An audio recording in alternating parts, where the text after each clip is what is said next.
أنا أنبئكم إلى شيء الآن خطر بالي قريب. الآن بجوار الحرم يباع شريط يا طيبة يا طيبة. هذا شرك.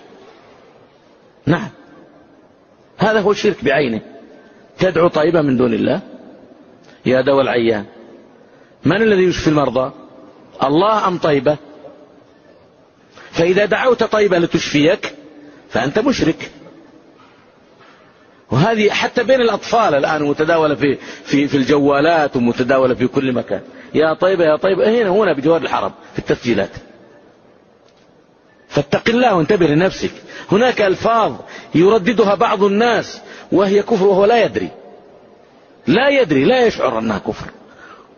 عذره أو عدم عذره عند الله لا ندري عنه، لكن هي شرك وهو مشرك. انتبه. لا ستسمعون أشياء. أنا عندي شريط فيه يمكن مئات الجمل كلها يرددها بعض الناس خصوصا في البلاد العربية. فانتبه لهذا.